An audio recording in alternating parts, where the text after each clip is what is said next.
The rain washed away the last traces of my tears as I rushed through the dimly lit streets of the financial district.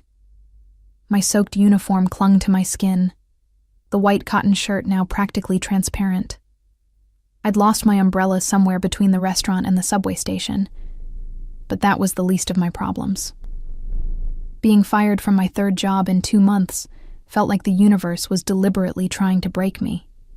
3 weeks' worth of rent, I muttered, mentally calculating how long I could survive on my meager savings before I'd have to call my mother, something I'd sworn never to do again. Not after everything. The elegant restaurant where I'd been working as a waitress glowed behind me, its warm lights spilling onto the wet pavement like liquid gold. Salvatore's was the kind of place where a single meal cost more than what I made in a day. The kind of place where people like me served people who would never know what it felt like to check their bank account with their heart in their throat. My boss's words still rang in my ears. "I'm sorry, Ellie, but you broke a $600 bottle of wine. We can't afford your clumsiness." What he didn't know was that the bottle had slipped from my trembling hands because I'd spotted him at table 7. The man I'd been avoiding for months, my daughter's father. The man who'd disappeared when I told him I was pregnant, only to return a year later demanding to see his child after deciding fatherhood might suit him after all. I hadn't even given birth yet. My hand instinctively moved to my stomach, barely showing at 5 months. I'd managed to hide it with loose-fitting clothes and strategic apron placement, but I wouldn't be able to conceal it much longer. The subway entrance beckoned, promising shelter from the rain, but as I approached, my phone buzzed with a notification. Another email from my landlord about the rent increase. I didn't need to read it to know what it said. I was already behind on payments, and with no job, I'd soon be without a roof over my head. My chest tightened as panic began to set in. I couldn't bring my baby into a world where I couldn't even provide basic necessities. That's when I felt it. A strange sensation, like someone was watching me. I turned around, scanning the nearly deserted street. Through the curtain of rain, I noticed a sleek black car idling across the road, its windows tinted too dark to see inside. Something about it made the hair on the back of my neck stand up. It had been there when I'd left the restaurant, and it was still there now, engine running, like a predator waiting for the right moment to strike. I hurried down the subway steps, nearly slipping on the wet tiles. The fluorescent lights buzzed overhead, casting a sickly pale glow over everything. I swiped my transit card, one of my last few rides before I'd need to reload it with money I didn't have. The platform was almost empty at this hour. A homeless man dozed on a bench, surrounded by plastic bags of belongings. A young couple stood wrapped in each other's arms near the edge, whispering and giggling. And at the far end, a man in an expensive suit checked his watch, radiating impatience. I kept my head down, avoiding eye contact. In this city, attention was rarely something you wanted. The rumble of the approaching train vibrated through the soles of my worn sneakers. As it screeched to a halt, I waited for the doors to open, desperate to sit down and take the weight off my swollen feet. But just as I stepped forward, my phone slipped from my rain-slick fingers, clattering to the ground. I bent to retrieve it, my heart sinking when I saw the newly formed crack across its screen. Another expense I couldn't afford. As I straightened, something solid bumped into me from behind, sending me stumbling forward. Strong hands gripped my shoulders, steadying me before I could fall. "Careful there," a deep voice murmured close to my ear. The scent hit me first, expensive cologne with notes of cedar and something darker, more primal. It wrapped around me like a physical presence, drowning out the usual subway smells of urine and disinfectant. "I'm sorry," I mumbled automatically, trying to pull away, but the hands on my shoulders lingered a moment longer than necessary before releasing me. No harm done. I glanced up, intending to offer a polite smile before retreating, but the words died in my throat. He was devastatingly handsome in the way that beautiful predators are, all sharp lines and dangerous grace. Dark hair styled with careless precision, a strong jaw shadowed with precisely maintained stubble. But it was his eyes that held me captive. The color of whiskey in firelight, amber flecked with gold, watching me with an intensity that made my skin tingle. He wore a suit that probably cost more than my entire wardrobe, charcoal gray tailored to perfection, with a black shirt open at the collar revealing a glimpse of tanned skin. No tie. A heavy watch glinted on his wrist, and a signet ring adorned his right hand. Everything about him screamed power and wealth. "You're soaked," he observed, his gaze traveling down my body in a way that made me acutely aware of how my wet uniform revealed more than it concealed. I crossed my arms over my chest, heat rushing to my cheeks. "It's raining." The corner of his mouth curved upward. "So it is." The train doors started to close. I lunged forward to catch them, but I was too late. They shut with a definitive thud, and the train pulled away, leaving me stranded on the platform with the beautiful stranger. "Shit," I hissed under my breath, blinking back tears of frustration. "Where are you headed?" he asked, still standing too close. My instincts screamed at me not to answer, not to engage. This wasn't the kind of man who spoke to women like me without an agenda. But exhaustion and desperation clouded my judgment. "Upper East Side," I replied, immediately regretting the admission. The contrast between my appearance and my destination would raise questions I didn't want to answer. His eyebrows rose slightly. "That's quite a commute from Little Italy." So he knew where Salvatore's was located. Had he been there tonight? I didn't remember seeing him, but then again, I'd been too focused on avoiding my ex and balancing trays of overpriced pasta to notice much else. "I go where the work is," I said vaguely. "And what kind of work do you do?" The question seemed innocent enough, but something in his tone made me think he already knew the answer. "I'm a waitress." I paused, then corrected myself.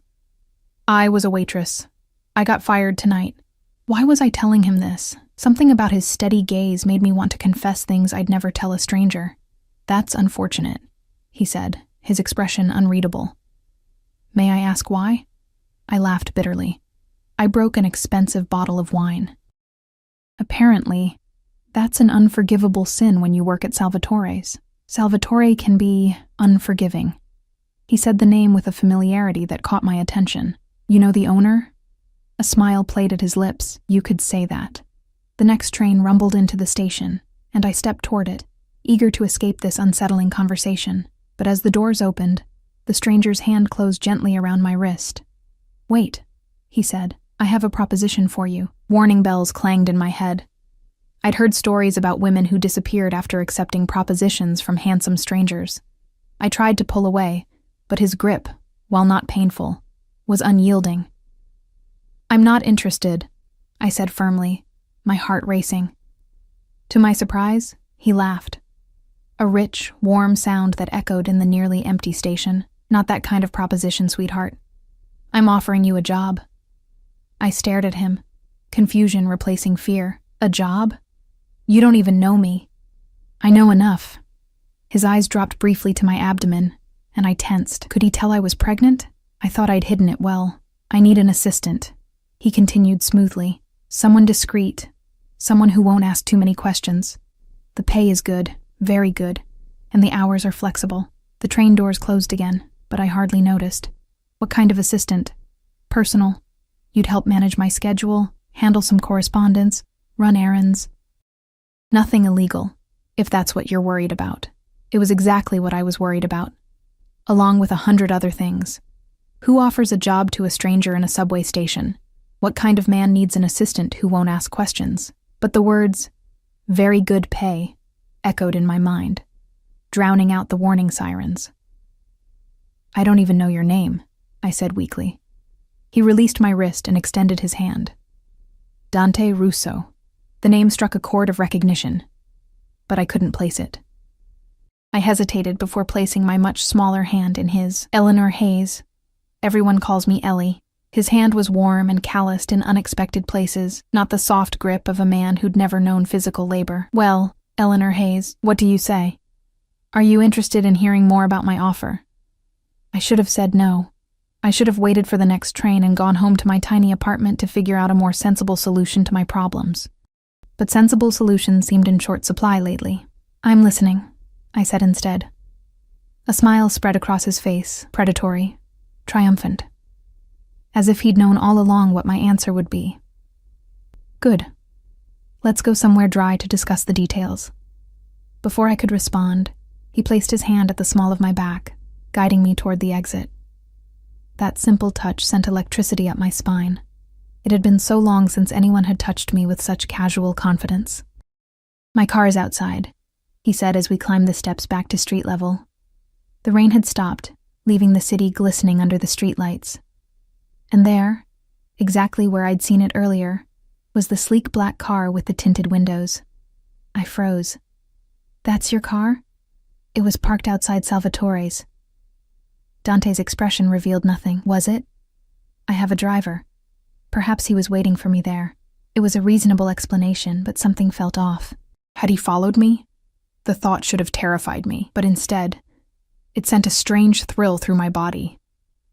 A tall, broad-shouldered man stepped out from the driver's side and opened the rear door.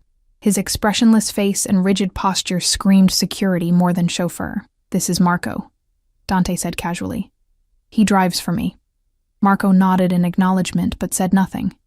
Dante gestured toward the open door. "After you, Eleanor." Every instinct told me to run, to get as far away from this man as possible. But where would I run to? Back to my apartment that I couldn't afford? To my mother who'd made it clear she wanted nothing to do with me or my poor life choices? I climbed into the car, the leather seats butter-soft against my still damp clothes. The interior smelled of the same cologne Dante wore, mixed with leather, and the faintest hint of gunpowder, a scent I recognized from childhood trips to the shooting range with my father.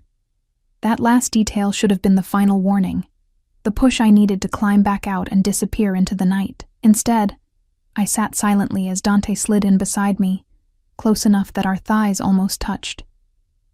As Marco pulled away from the curb, Dante's phone rang. He glanced at the screen, his jaw tightening almost imperceptibly before he answered. "Yes?" His voice was different now, colder, harder. He listened for a moment. "No. I told you how to handle it. Don't make me repeat myself." Another pause.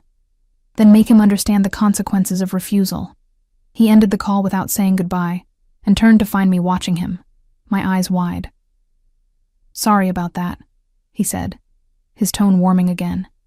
"Business never stops in this city." "What kind of business are you in exactly?" I asked, trying to keep my voice steady. He studied me for a moment. "Import-export, primarily. Family business." It was vague enough to be meaningless. I'd heard that import-export was often code for something less legitimate, but I didn't press. After all, he'd mentioned he wanted someone who didn't ask questions. We drove through the city, the streets growing progressively more exclusive as we headed uptown. Finally, the car pulled up outside a towering glass building overlooking Central Park. "My apartment," Dante explained, as Marco opened the door. "We can discuss the details of your employment more comfortably there." Alarm bells rang distantly in my head, but the warmth of the car and the promise of financial security had lulled me into a dangerous complacency. Or perhaps it was just that after months of struggling alone, the idea of surrendering control to someone else, even temporarily, held an appeal I was ashamed to acknowledge. I stepped out of the car, looking up at the gleaming tower. How many rent payments would a single apartment in this building cost? 50? 100? "You're playing with fire, Ellie," whispered a voice in my head that sounded suspiciously like my mother's. But I'd been cold for so long that even fire seemed welcoming. As we entered the lobby, the concierge nodded respectfully to Dante. "Good evening, Mr. Russo." "Evening, James. No visitors tonight." "Very good, sir." Dante guided me toward a private elevator at the back of the lobby, his hand returning to the small of my back with that same casual possessiveness. The doors closed, and we began to ascend. The mirrored walls of the elevator reflected us from every angle. Me, small and bedraggled in my waitress uniform, and him, tall and imposing in his perfect suit. "You're quiet," he observed, watching me through the mirror. I met his gaze in the reflection. "I'm trying to figure out why a man like you would offer a job to someone like me." "Someone like you." His eyebrow arched. "And what kind of person do you think you are, Eleanor Hayes?" The question caught me off guard. What kind of person was I? A struggling single mother-to-be? A college dropout? A disappointment to my family? "I'm nobody," I said finally. "Just another person trying to survive in this city." Something darkened in his eyes. "You're not nobody." The elevator stopped with a soft ding, opening directly into a stunning penthouse apartment. Floor-to-ceiling windows showcased a breathtaking view of Central Park and the city skyline. The space was decorated in shades of gray and black, with occasional splashes of deep red. Modern, masculine, and undeniably expensive. I stood frozen in the elevator, suddenly very aware of what I was doing. I'd gotten into a car with a stranger. I'd come to his apartment. Alone. Second thoughts? Dante asked, holding the door open. This is crazy, I whispered. I don't know you. His smile was slow and deliberate. But you want to, don't you? Otherwise you wouldn't be here. He was right. And that terrified me more than anything else. I did want to know him, this dangerous, beautiful man who'd appeared like some dark guardian angel, just when I needed saving the most. I stepped into his domain, feeling like I'd crossed some invisible threshold from which there was no returning. Welcome to my home, Eleanor, he said, his voice dropping to a lower register that sent shivers down my spine. Now, let's talk about your future. As the elevator doors closed behind me, I couldn't shake the feeling that I'd just made a deal with the devil himself, but as his amber eyes held mine, I realized that even knowing what I know now, I'd still make the same choice, because some fires are worth getting burned for.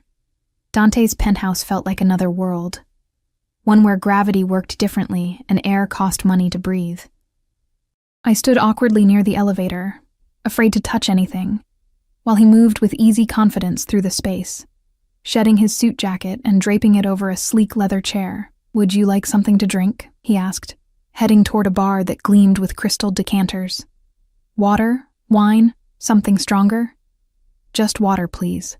My throat was suddenly parched. The reality of my situation, standing in a stranger's luxury apartment after dark, was finally catching up to me. He poured water into a crystal glass for me and some amber liquid. Whiskey, probably, for himself. When he handed me the glass, our fingers brushed, and I nearly jumped at the contact.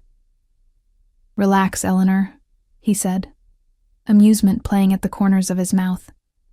If I wanted to hurt you, I wouldn't have brought you to my home. Somehow, that wasn't as reassuring as he might have intended. Please, sit. He gestured toward a massive sectional sofa facing the windows. I perched on the edge of the couch, feeling like an intruder in this pristine space. My damp clothes were probably ruining the expensive fabric. Dante didn't sit beside me as I'd expected. Instead, he moved to stand by the windows, looking out at the glittering city below. With his back to me, silhouetted against the night sky, he seemed even more imposing. Tell me about yourself, Eleanor Hayes, he said without turning. There's not much to tell. I fidgeted with my glass. I grew up in Ohio. Came to New York for college, dropped out after 2 years, been working service jobs ever since. Family? I hesitated. My parents are still in Ohio. We're not close. Boyfriend? Husband? My hand instinctively went to my stomach. No, he turned then, his eyes dropping to where my hand rested. But there's a child. It wasn't a question. He knew. Somehow he already knew. 5 months, I admitted, seeing no point in lying. The father isn't involved. By choice? His or yours? Both, at first. Now he's changed his mind, but I don't want him back in our lives. Dante nodded slowly, as if I'd confirmed something he'd already suspected. And that's why you were fired tonight. You saw him at the restaurant. My eyes widened. How did you? You said you broke an expensive bottle of wine. People don't usually do that without a reason. He took a sip of his drink. What's his name? Why does it matter? I like to know who I'm dealing with. The implication that he might deal with my ex sent an unexpected thrill through me, followed immediately by alarm. His name is Ryan, I said carefully. Ryan Mercer. But I don't want you to. I can handle him myself. Dante's smile was cold. I'm sure you can. But sometimes, Eleanor, it's easier to let others handle problems for you. He crossed the room and sat beside me, close enough that I could feel the heat radiating from his body. Now, about this job. I straightened, trying to look professional despite my bedraggled appearance. Yes, the assistant position. I need someone I can trust, someone discreet. My business requires privacy. What exactly would I be doing? I asked. Managing my personal calendar, coordinating with my security team, running errands that require a delicate touch, accompanying me to certain events. Accompanying you? I repeated. Like a date? His laugh was sharp. No, Eleanor. If I wanted a date, I'd ask for one. This is business. Sometimes having a woman present changes the dynamics of a meeting, makes things less confrontational. I wasn't sure I liked the sound of that.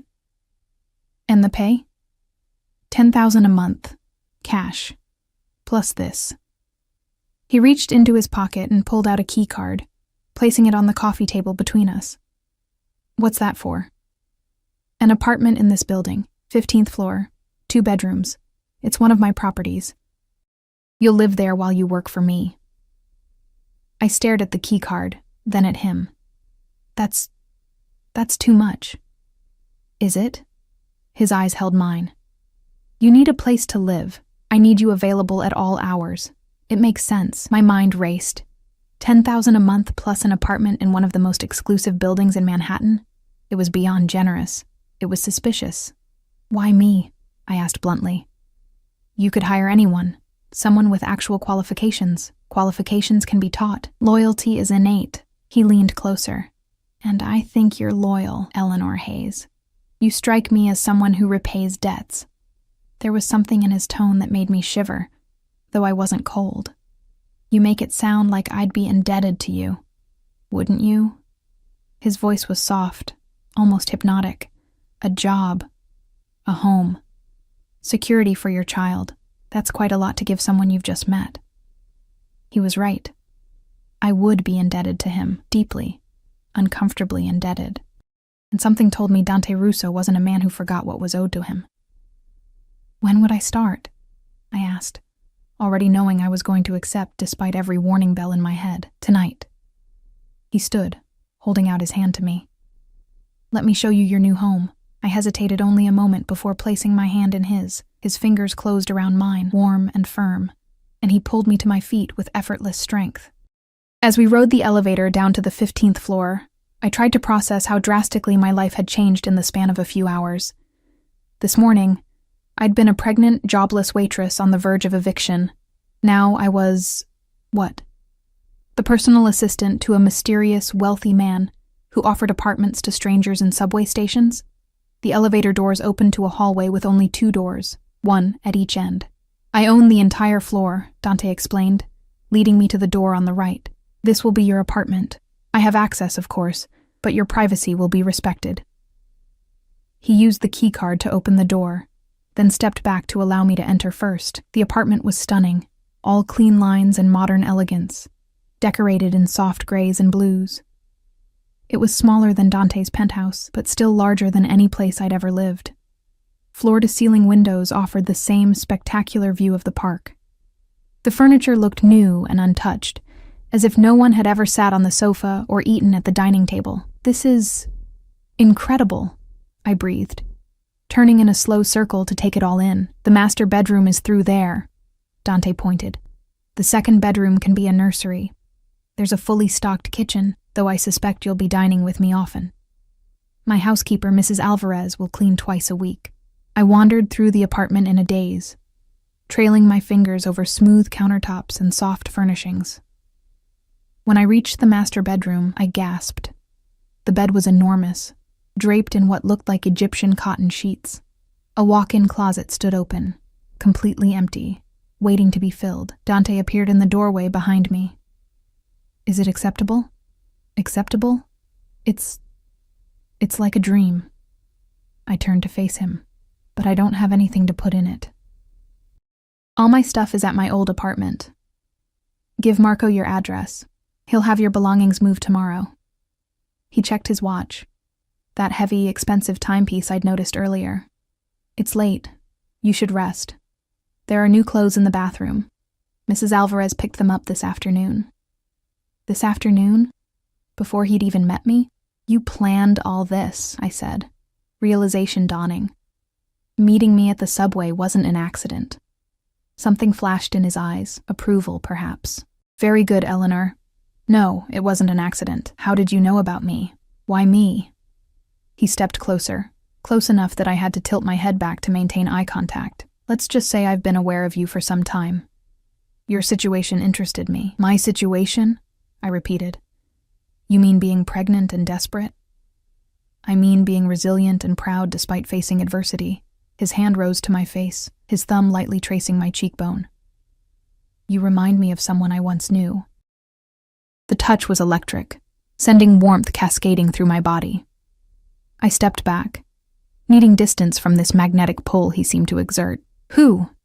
I asked, my voice embarrassingly breathless. That's a story for another time. His hand dropped back to his side. Tomorrow, we begin. I'll send Marco to collect you at 9. Wear something professional. The clothes in the bathroom should suffice until we can get you a proper wardrobe. He turned to leave, but I called after him. Wait, I still have questions. Dante paused in the doorway, looking back over his shoulder, and I'll answer them. Tomorrow. For now, rest. You're safe here, Eleanor. After he left, I stood in the center of the bedroom, my bedroom, trying to make sense of everything that had happened. Part of me wanted to run, to grab whatever cash I had and disappear before I became any further entangled with Dante Russo. But where would I go? And how far would I get before he found me? Because he would find me. I was certain of that. Instead of running, I went to the bathroom and found, as promised, new clothes laid out for me. Silk pajamas, underwear still in packaging, even a fluffy robe, everything in my size.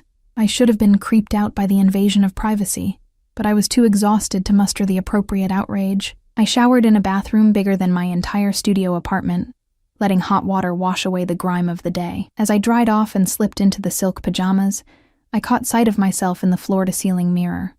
With my wet hair and wide eyes, I looked young and vulnerable.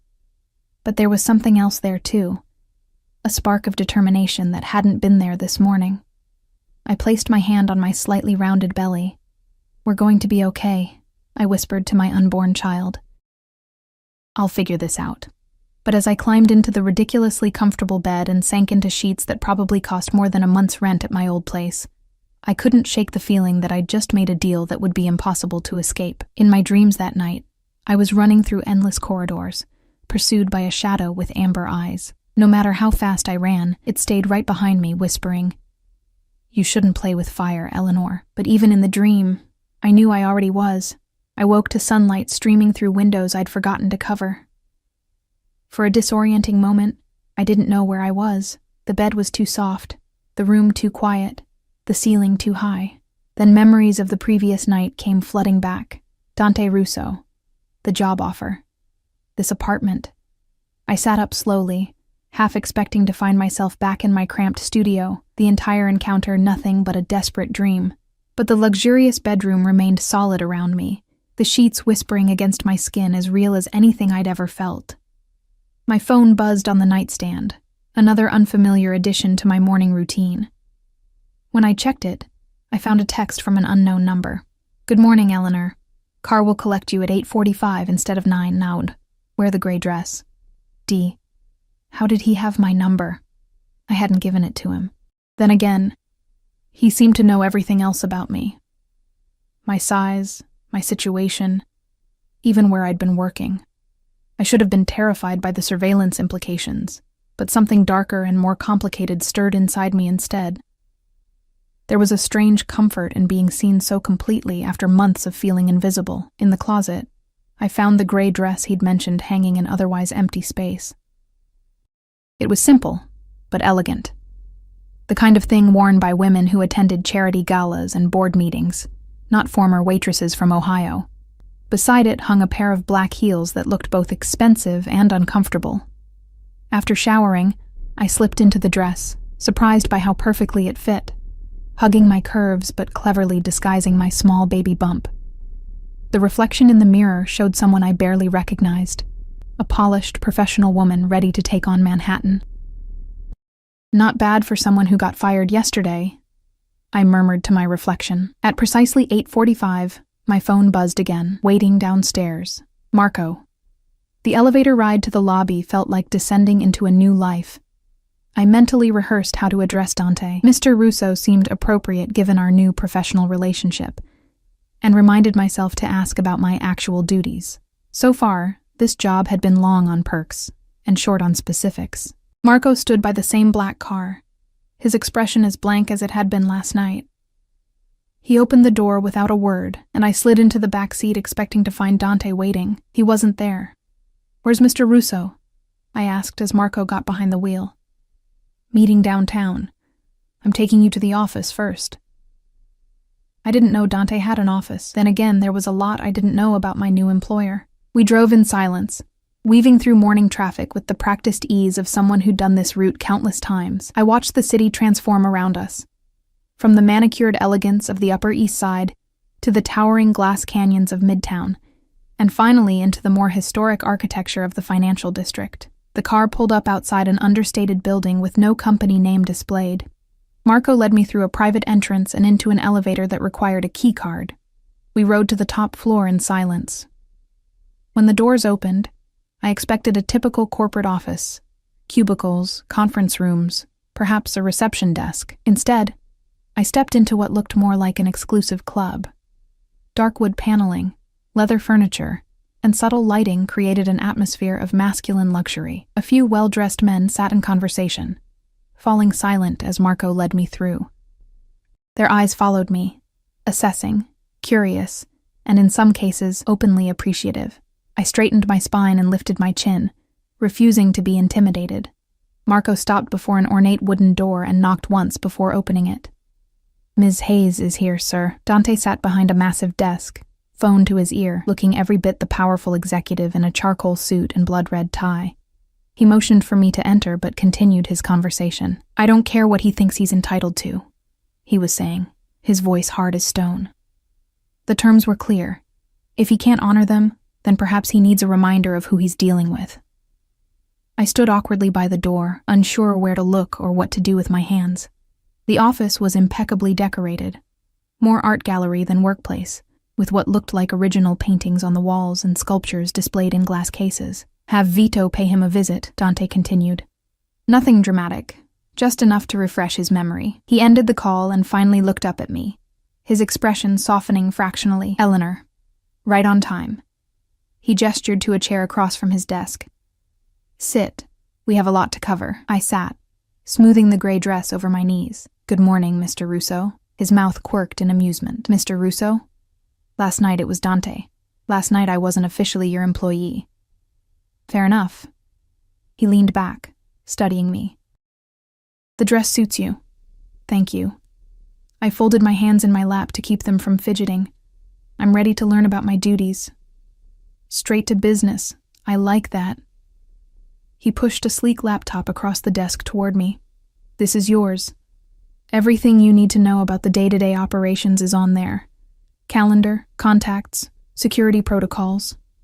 I opened the laptop, finding it already powered on and unlocked. The screen showed a meticulously organized calendar, filled with appointments and meetings. "You'll be responsible for managing my schedule, both business and personal, making reservations, coordinating with my security team, handling correspondence." He paused. "And occasionally attending meetings with me, as we discussed." I nodded, scrolling through the calendar. Most entries were vague: meeting with V, dinner at S, warehouse inspection, nothing that gave away the nature of Dante's business. "What exactly is it that you do, Mr. Russo?" I asked, looking up from the screen. Something dangerous flashed in his eyes. "I thought we established that you wouldn't ask too many questions." "I'm not asking about specific operations. I just want to know what kind of business I'm supporting." He studied me for a long moment. "Import-export, as I mentioned. Luxury goods primarily. Wine, art, specialty foods. My family has been in the business for generations." It sounded legitimate enough, but the way he said it, carefully controlled, revealing nothing, made me suspect there was more to it. "And these men outside?" I gestured toward the door. "Are they all part of your import-export business?" "They're associates. Some family, some not." He leaned forward. "You'll meet them all eventually. For now, just remember that they report to me, not the other way around." Before I could ask another question, the door opened without a knock. A tall, strikingly handsome man with the same amber eyes as Dante strode in, coming to an abrupt halt when he saw me. "Sorry, brother." Didn't realize you had company. His gaze traveled over me with undisguised interest. Very pretty company. Dante's expression hardened. Eleanor, this is my brother, Lorenzo. Lorenzo, this is my new personal assistant, Ms. Hayes. Lorenzo's eyebrows shot up. Personal assistant? Is that what we're calling it now? Heat rushed to my face as I understood the implication. It's a pleasure to meet you, Mr. Russo, I said stiffly, extending my hand. He took it, his thumb brushing over my knuckles in a way that was definitely not professional. The pleasure is entirely mine, Ms. Hayes. That's enough, Lorenzo. Dante's voice cut like a blade. What do you need? Lorenzo released my hand reluctantly. The shipment from Sicily arrived. There's a discrepancy in the inventory. Dante's jaw tightened. I'll handle it. He turned to me. Eleanor, take the laptop to my private office next door. Review the calendar and familiarize yourself with the contacts. I'll join you shortly. I gathered the laptop, eager to escape the sudden tension in the room. As I passed Lorenzo, he winked at me, prompting a dark look from Dante that I pretended not to notice. The adjacent office was smaller, but no less impressive. Floor-to-ceiling windows offered a view of the harbor, and the furnishings were more modern than in the main office. I settled at a sleek desk that I assumed was meant for me and opened the laptop again. The calendar was packed with appointments, many of them recurring. Weekly meetings with names like Gambino, Tartaglia, and Veneto. Something about those names tickled the back of my mind, but I couldn't place why they seemed familiar. The contacts list was equally cryptic. Hundreds of names, many with only initials or nicknames, each assigned a color code whose meaning wasn't explained. Red seemed to be reserved for family members, Dante, Lorenzo, and others sharing the Russo surname. Blue appeared to be business associates. Yellow, government officials. Green, I couldn't determine. I was so absorbed in trying to decode the system that I didn't hear the door open. When Dante spoke from directly behind me, I nearly jumped out of my skin. Finding everything all right, I turned to find him standing much closer than I expected, his expression unreadable. Yes, just trying to understand the organization system. You'll learn it quickly enough. He placed a hand on the back of my chair, leaning over me to look at the screen. His cologne enveloped me, that same intoxicating scent from last night. Red is family. Blue is business. Yellow is friends in useful positions. Green is potential problems. Problems? Competitors. Former associates who've become unreliable. His eyes met mine. People who might try to use you to get to me. A chill ran down my spine. Use me? Why would anyone do that? He straightened, moving around the desk to sit on its edge, facing me. Because that's what people do, Eleanor. They look for leverage, for weaknesses to exploit. And you think I'm a weakness? The idea was both flattering and terrifying. I think you could be, if I let you. His gaze was intense, searching. Are you having second thoughts? I should have been. Any rational person would be running for the door by now. But instead, I shook my head. No, I made a commitment. Something like approval flickered across his face. Good. Now, there's something important we need to discuss. He reached into his jacket pocket and withdrew a small velvet box. Your cover story. Cover story? I repeated, eyeing the box warily. He opened it, revealing a stunning diamond ring. In certain circles, a personal assistant raises questions, unwanted attention. A fiancé, on the other hand. I stared at the ring, then at him. Sure, I had misunderstood. You want me to pretend to be your fiancé? Only in specific situations. Business dinners, family events. He removed the ring from the box and held it out. It's just for show, Eleanor. A way to protect you. Protect me from what? My voice had risen despite my efforts to stay calm. From men like my brother. His expression darkened. From men who might see you as a way to get to me. I didn't take the ring. This wasn't part of our agreement. Our agreement was that you would assist me as needed. This is what I need. He took my left hand before I could pull away, sliding the ring onto my finger. It fit perfectly, like everything else he'd given me. Consider it part of your uniform. The weight of the diamond was substantial, catching the light with every movement of my hand. It should have felt wrong, deceptive, manipulative, but some traitorous part of me thrilled at the sight of it on my finger, at the idea of being claimed, even if only for show. When would I need to perform this role? I asked, unable to tear my eyes from the ring. Tonight? For starters, family dinner at my mother's house. He stood, straightening his cufflinks. She's eager to meet the woman who's carrying her grandchild. My head snapped up. What? His smile was predatory. Did I forget to mention that part of your cover story? As far as my family is concerned, the baby is mine. Absolutely not. I stood up so quickly the chair rolled back and hit the wall. That wasn't part of our deal. I won't use my child as part of some charade. Dante remained perfectly still, watching my outburst with that unnerving calm. Sit down, Eleanor. No. My hands trembled, but my voice was steady. I agreed to be your assistant, not to lie about my baby's paternity. It's a necessary precaution, he said, his tone maddeningly reasonable. My family is traditional. They wouldn't understand our actual arrangement.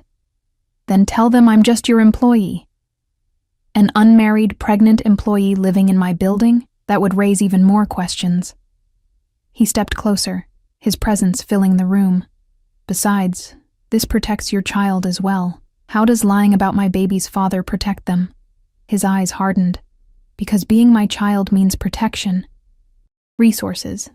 Status. Being Ryan Mercer's child means nothing. The mention of Ryan's name stopped me cold. How do you know about Ryan? I told you, Eleanor. I've been aware of you for some time. He reached out, his fingers brushing my cheek in that proprietary way that was becoming disturbingly familiar. Ryan Mercer is a small-time drug dealer with gambling debts and a temper. Not father material. Ice flooded my veins. How do you know all this? I make it my business to know things. Especially about people who interest me. His thumb traced my lower lip, and to my shame, I didn't pull away. Ryan's been trying to find you. Did you know that? He's been asking questions, threatening your former co-workers. Fear gripped my heart. I'd changed my phone number, moved apartments twice, all to stay ahead of Ryan's increasingly desperate attempts to reconnect. If Dante knew this much, was it possible Ryan would find me too? What does he want? I whispered. He claims he wants to be a father to his child. Dante's expression darkened, but his sudden interest coincided with learning your grandmother left you a small inheritance. He thinks there's money he can access through you and the baby. My grandmother had indeed left me some money. Not a fortune, but enough to help with the baby and maybe finish my degree someday. I hadn't touched it yet, saving it for emergencies. How could he possibly know about that? I never told him. People talk, and money has a way of attracting attention. Dante's hand dropped from my face.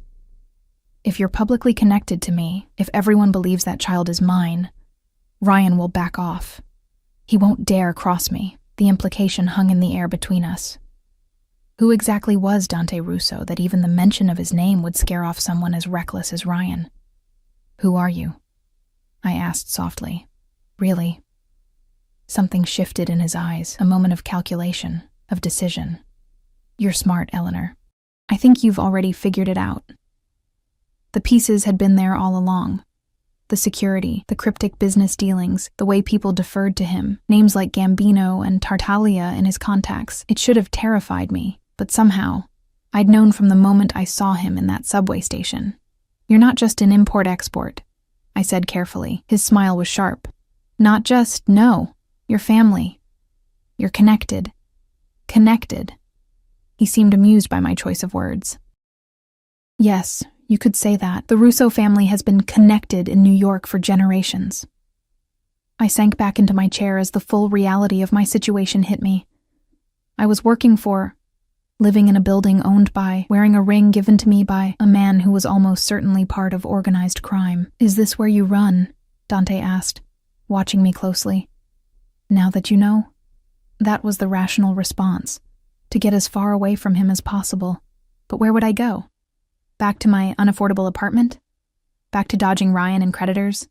Back to struggling alone? No, I said finally, surprising us both. I'm not running.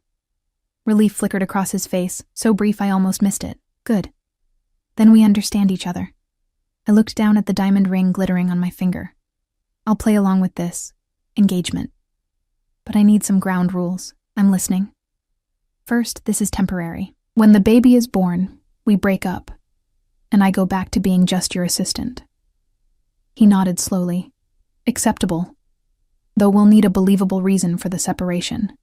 Second, I won't lie to my child. When they're old enough to understand, I'll tell them the truth about their father. And what truth is that?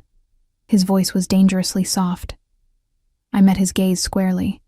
That Ryan Mercer is their biological father, but that he wasn't ready to be a parent. Dante considered this for a long moment. Agreed, when the time comes.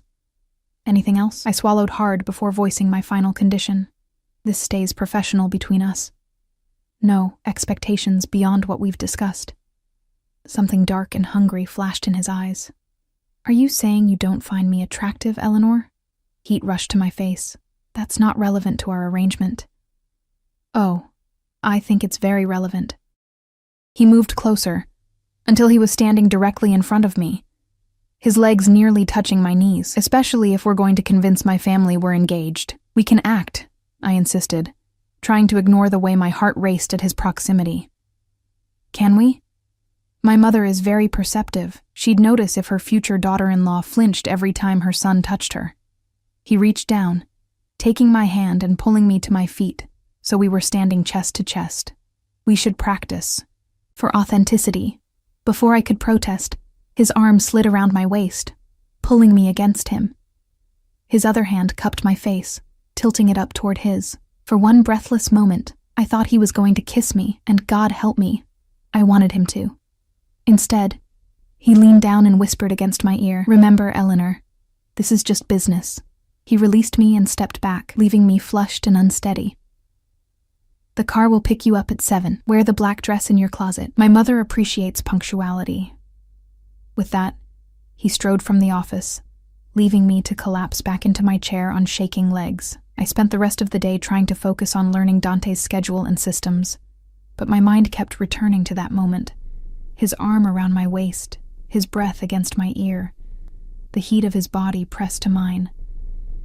It had been a demonstration, a power play, nothing more.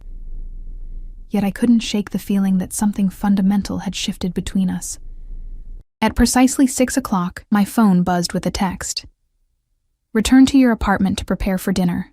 The dress is laid out. D." Sure enough, when I arrived back at my apartment, it was still strange to think of the luxurious space as mine. A black cocktail dress was hanging on the bedroom door. It was elegant but understated. Exactly the sort of thing a well-bred fiancé might wear to a family dinner. As I showered and dressed, I tried to prepare myself for the evening ahead. What kind of woman was Dante's mother?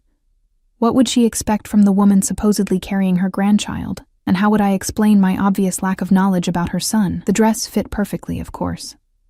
It skimmed over my curves and small bump without emphasizing or hiding my pregnancy. When paired with the modest heels and diamond ring, I looked like I belonged in Dante's world, or at least like I could convincingly fake it for an evening. My phone buzzed again at 6:55. Waiting downstairs. Not Marco this time, Dante himself. When I stepped out of the elevator into the lobby, I found him standing by the entrance, hands in the pockets of what was clearly an exceptionally expensive suit. His eyes traveled over me slowly, appreciatively, before meeting mine. "Perfect," he said simply. Outside, the now familiar black car waited, but no Marco in sight. "You're driving?" I asked, as Dante opened the passenger door for me. I always drive myself to my mother's house. He helped me into the car, his hand lingering on mine. Family tradition. Once we were driving through the city, Dante began briefing me on what to expect. "My mother's name is Sophia. She lives in the family home in Westchester. It was my father's before he passed 10 years ago." "I'm sorry," I said automatically. He glanced at me, something unreadable in his expression. "Don't be." He wasn't a good man. The blunt assessment surprised me. "And your mother?" "She's complicated. Traditional in some ways, surprisingly modern in others. She'll be polite to you, but reserve judgment until she decides if you're good enough for her son." "How did we meet?" I asked, realizing we needed a better story than the truth. "At Salvatore's. I saw you serving tables and was immediately taken with you." His mouth quirked. "That part's true enough. And our whirlwind romance, the quick engagement? We've been dating secretly for 6 months." The engagement happened when we found out about the baby. He reached over, his hand settling possessively on my knee. A surprise but happy accident. I tried not to react to his touch. Who else will be there tonight? Lorenzo, unfortunately. My younger sister Valentina, possibly my uncle Giorgio and his wife. His expression hardened slightly. Giorgio is my father's brother. He helps run certain aspects of the family business. Do they all know about me? The baby? They know I'm bringing my pregnant fiancé to meet the family. Details beyond that are none of their business. As we drove through the gates of what could only be described as an estate, my anxiety peaked. The house, mansion really, was an imposing stone structure set against manicured grounds illuminated by subtle landscape lighting. "Dante," I said, my voice tight with panic. "I don't think I can do this." He pulled the car to a stop in the circular driveway and turned to face me. "Yes, you can. You're stronger than you think, Eleanor." His hand moved from my knee to cup my cheek. "Just follow my lead, and remember what this means for you and your child. Protection, security, a future." I leaned into his touch despite myself. "What if they don't believe we're really engaged? Then I'll make them believe it." His thumb brushed my lower lip. "Do you trust me?" The strange thing was, I did. At least in this. "Yes." Without warning, he leaned forward and kissed me. Not the gentle, testing kiss I might have expected, but something deeper, more possessive. His hand slid to the back of my neck, holding me in place as his mouth claimed mine. I should have pulled away, should have reminded him of our agreement. Professional only. Instead, I found myself responding, my lips parting under his, my hand clutching his arm for support. When he finally broke the kiss, we were both breathing hard. "There," he said, his voice rough. "Now you look like a woman who's been thoroughly kissed by her fiancé." Before I could respond, the front door of the house opened, light spilling out onto the driveway. A silhouette appeared, tall, elegant, unmistakably female. "That's my mother," Dante said, straightening his tie. "Remember, from now on, that baby is a Russo, and you belong to me." As he helped me from the car, I couldn't shake the feeling that I was crossing a threshold from which there would be no return. Playing with fire, indeed. Sophia Russo was nothing like I'd imagined. I'd expected an aging matriarch draped in black, perhaps with a heavy Italian accent. Instead, the woman who greeted us in the grand foyer was elegant, stylish, and remarkably youthful for someone who must have been in her 60s. "Dante, darling," she said, embracing her son with genuine warmth before turning her sharp gaze on me. "And this must be Eleanor." "Mother, this is my fiancée, Eleanor Hayes," Dante said, his arm sliding possessively around my waist. I extended my hand. "It's a pleasure to meet you, Mrs. Russo." Instead of taking my hand, she pulled me into a surprisingly strong embrace. "We're family now. Call me Sophia." She pulled back, her eyes, the same amber as Dante's, assessing me openly. "Let me look at you." I felt like a prized mare at auction as she studied me, her gaze lingering briefly on my stomach. "Beautiful," she declared finally. "Strong features, good bones. The baby will be handsome." "Thank you," I managed, unsure how else to respond to such a clinical assessment. "Come," she said, linking her arm through mine. "Everyone is waiting in the drawing room." As she led me through the mansion, I tried not to gawk at the obvious wealth on display.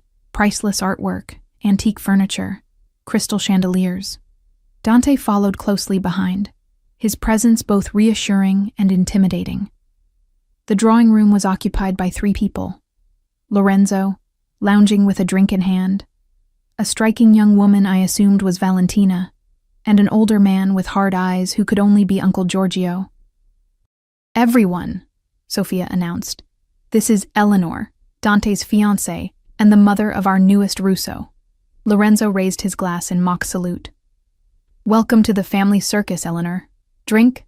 "She's pregnant, idiot," Valentina said, rising gracefully to greet me. Unlike her mother's warmth, her embrace was perfunctory. "Congratulations," she added, though her tone suggested it was anything but. Uncle Giorgio didn't bother to stand.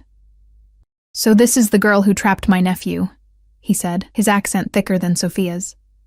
"Pretty enough, I suppose." "Giorgio," Sophia warned.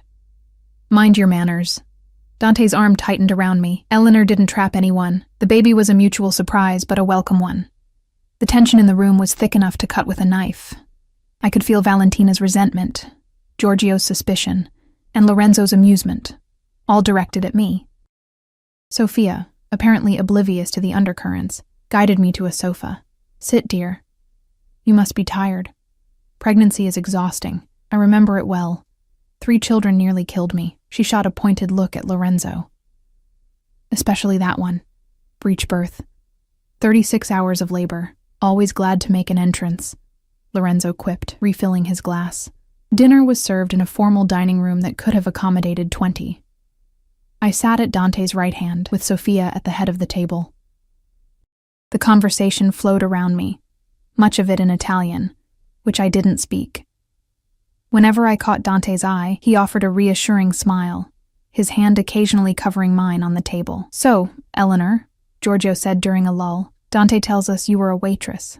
At Salvatore's, was it?" The way he said it made it sound like I'd been working in a brothel. "Yes, that's where we met." "How romantic," Valentina drawled. "My brother, falling for the help." Dante's knuckles whitened around his fork. "Watch yourself, Valentina." "What?" she protested. "I'm only saying what everyone's thinking. She's pregnant with your child after what, 6 months of dating? And suddenly there's a ring on her finger?" "That's enough," Sophia said sharply. "Eleanor is carrying my grandchild. She will be treated with respect." I placed my hand on Dante's arm, feeling the tension in his muscles. "It's all right," I said quietly. "I understand their skepticism." It was a whirlwind romance. "See, even she admits it," Giorgio muttered. "Tell us, Eleanor," Lorenzo interjected, clearly enjoying the drama. "What was it about my brother that swept you off your feet? His charming personality, his winning smile, or perhaps his, substantial assets?" The innuendo wasn't subtle. "Actually," I said, surprising myself with my steady voice, "it was his kindness." The table fell silent, all eyes on me. "Kindness?" Giorgio repeated incredulously. "Yes." I looked directly at Dante, finding strength in his intense gaze. "The night we met, I'd been fired. I was alone, pregnant, scared. Dante could have ignored me or taken advantage. Instead, he offered help with no strings attached. It wasn't entirely untrue. He had offered help when I needed it most, even if his motives weren't as pure as I was suggesting. He made me feel safe for the first time in months." I turned to face the table. "I know how this looks. Poor waitress snags rich businessman. Surprise pregnancy, quick engagement. But I'm not after Dante's money or his name. I just want to give my child the stability I never had growing up." The silence that followed was profound. Even Lorenzo seemed taken aback by my honesty. Sophia was the first to speak. "Well said, my dear." She raised her glass. "To Eleanor, and to my future grandchild. May they both bear the Russo name with pride." The toast was echoed around the table, though Valentina merely wet her lips without drinking. After dinner, while the men retreated to Dante's father's study for what Sophia called business talk, she led me to a sunroom filled with family photographs. "You handled yourself well tonight," she said, pouring tea from a silver service. "Better than I expected." "Thank you, I think." She smiled, the expression softening her aristocratic features. "It was a compliment. This family, it's not easy to marry into. The name comes with certain expectations, certain dangers." "Dangers?" I repeated, my hand instinctively moving to my stomach. "Don't play innocent, Eleanor. You're smarter than that." She handed me a cup of tea. "You know what my son is, what this family is." I hesitated, unsure how to respond. "It's all right," she said. "We don't speak of it directly. That's rule number 1. But I want you to understand what you're getting into." "I think I do," I said carefully. "No, you don't. Not yet." She sat beside me, her eyes, so like Dante's, fixed on mine. My husband was a monster, brilliant in business, ruthless with enemies, but a monster at home. He had Appetites. For violence. For other women. She sipped her tea. I endured it for my children. For the name. For the security it provided. I'm sorry, I said, genuinely moved by her candor. Don't be. When he died, I shed no tears. She set down her cup with a delicate clink. Dante is not He has his ruthlessness, his intelligence, but not his cruelty. Still, this life changes people, hardens them. Why are you telling me this? Because I see the way my son looks at you. She reached out, her cool fingers wrapping around my wrist. It's how his father once looked at me. Before the power consumed him, a chill ran through me. Dante and I. Our arrangement is, spare me the lies, child. Her grip tightened. I know my son didn't meet you 6 months ago. I know this engagement is sudden and convenient. What I don't know is whether you're good for him. I swallowed hard. I don't think anyone has worried about what's good for Dante in a long time. Her eyes widened in surprise, then crinkled with genuine amusement. Perhaps you understand more than I gave you credit for. She released my wrist. My son needs someone who sees him clearly. Not just the power, the name, the money, but the man beneath. I'm trying, I admitted. Good. She stood, smoothing her impeccable dress. Now, one last piece of advice. In this family, appearances matter. If you're going to pretend to be in love with my son, do it convincingly. Before I could respond, the door opened and Dante entered. Everything all right in here? Sophia smiled. Just getting to know your lovely fiancé. She kissed his cheek as she passed. Don't keep her up too late.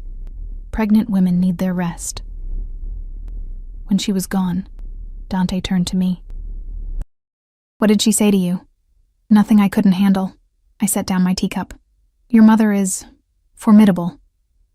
She likes you. He seemed surprised. I can tell. Really? How? She didn't threaten to have you investigated. His mouth quirked in what might have been a genuine smile. That's practically a warm welcome in this family. The drive back to Manhattan was quiet, both of us lost in thought. I replayed the evening in my mind. The barely concealed hostility from Valentina, Giorgio's suspicion, Lorenzo's suggestive comments, and most of all, Sophia's warnings. When we reached the building, Dante insisted on walking me to my door. You did well tonight, he said as we rode the elevator. Better than well. You impressed them. Even Valentina, I asked dryly. She'll come around. She's protective of me, that's all. He studied my face. Are you all right? You've been quiet. Just tired. It was a lot to take in. We reached my door, and I fumbled with the key card, suddenly nervous. Dante took it gently from my trembling fingers, opening the door himself. Eleanor, he said softly as I stepped inside. Thank you for tonight. I turned to face him, struck again by how devastatingly handsome he was, and how dangerous. I was just doing my job. No. He stepped closer, into my space. What you said at dinner, about my kindness, that wasn't part of the job. Heat rose to my face. I needed to say something convincing. Is that all it was? His eyes searched mine. Just a convenient lie? The air between us seemed to crackle with electricity. I don't know what you want me to say, Dante. The truth would be nice. His voice dropped lower. Do you feel safe with me, Eleanor? Really?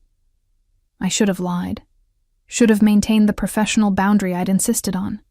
Instead, I found myself admitting, yes, I do. Something shifted in his expression, a vulnerability I hadn't seen before. You shouldn't. I'm not a good man. I know what you are, I said quietly. I've always known. And yet you're still here. His hand rose to cut my cheek. Why? Because you're right. I do feel safe with you. Safer than I've felt in a long time. I closed my eyes briefly, leaning into his touch, and that terrifies me. His thumb traced my lower lip. Tell me to leave, Eleanor. Tell me this is just business, just a job, and I'll walk away right now. I knew I should. Knew that crossing this line would change everything. But as I looked into his amber eyes, I couldn't form the words. Instead, I rose onto my toes and pressed my lips to his. Unlike the calculated kiss in the car, this one started gentle, hesitant. His arms encircled me carefully, mindful of my pregnancy, drawing me against the solid warmth of his chest. When I parted my lips, inviting him deeper, he groaned, a sound of surrender that matched the collapse of my own resistance. "Eleanor," he murmured against my mouth, "you're playing with fire." I smiled, my fingers threading through his hair, "So I've been told." As he lifted me into his arms and carried me toward the bedroom, I knew there would be consequences for this choice. Dante Russo was dangerous, powerful, connected to a world I barely understood. But for tonight, at least, I would embrace the fire instead of fearing the burn, because sometimes the most dangerous path is also the one that leads you home.